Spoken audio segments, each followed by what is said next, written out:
You keep looking back because moving forward feels like walking off a cliff into nothing. The past has weight, texture, a heartbeat.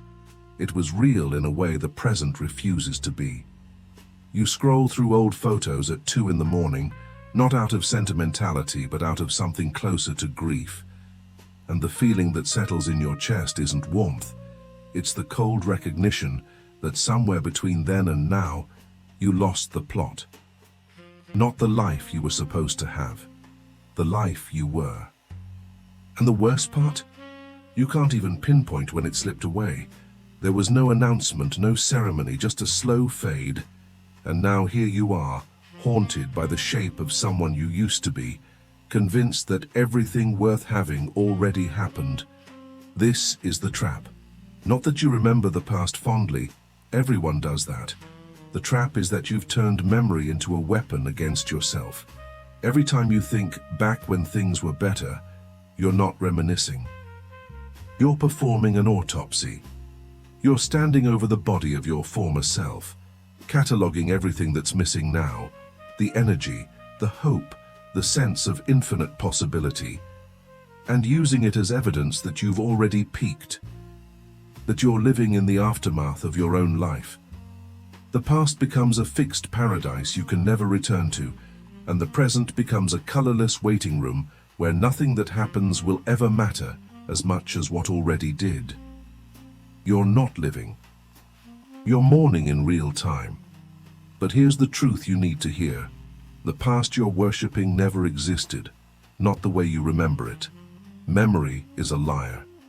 It edits out the confusion, the doubt, the nights you lay awake back then, feeling exactly the way you feel now.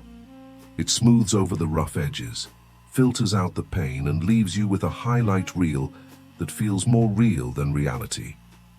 You remember the laughter, but not the anxiety that came before it. You remember the freedom, but not the fear. You remember the version of yourself that felt infinite, but you forget that even then, you thought you were running out of time. Even then, you looked back at some earlier version of yourself and wondered where it all went wrong. This isn't new. You've been carrying this feeling for longer than you realize. The difference is that now you've convinced yourself it's proof. The trap of nostalgia isn't that it makes you remember. It's that it makes you stop. It freezes you in a permanent state of comparison, where every new experience is weighed against a past that's been mythologized beyond recognition. You meet someone new, and they're not as interesting as the friends you had at 20. You start a project, and it doesn't light you up the way things used to. You wake up, and the day feels like a photocopy of yesterday, and yesterday felt like a photocopy of the day before that.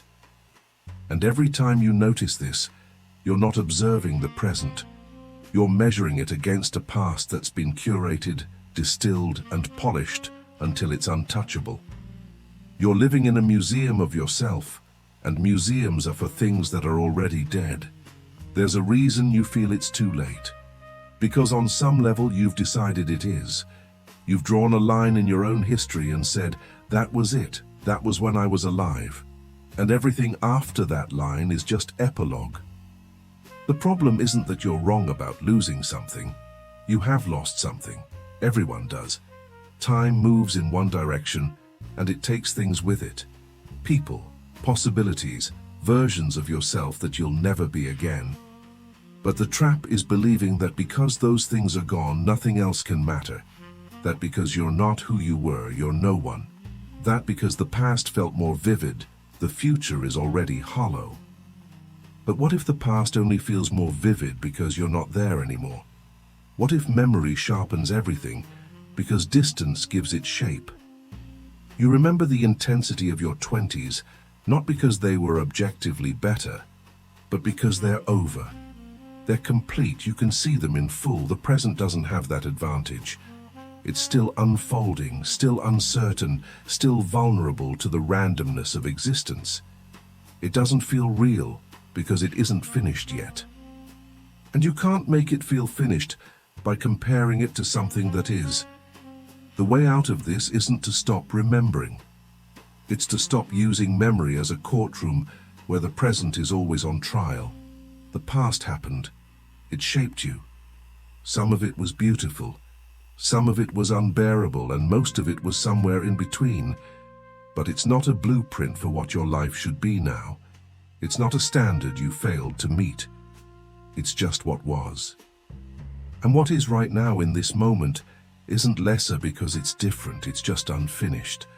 And that's terrifying because unfinished means you still have to show up, you still have to choose, you still have to build something out of the wreckage of all the things you thought your life would be. It's not too late. It just feels that way because you're standing still.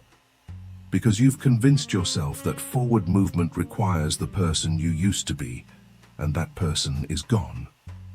But you don't need them. You never did. What you need is to stop waiting for the feeling that it's the right time, because that feeling isn't coming. There is no moment where everything clicks and you suddenly feel ready. There's only this: the exhaustion, the doubt, the weight of all the years that didn't go the way you planned. And the choice to stop treating those years as evidence of failure and start treating them as the foundation of whatever comes next. The past isn't a place you left. It's a thing you carry, and you can carry it without letting it crush you,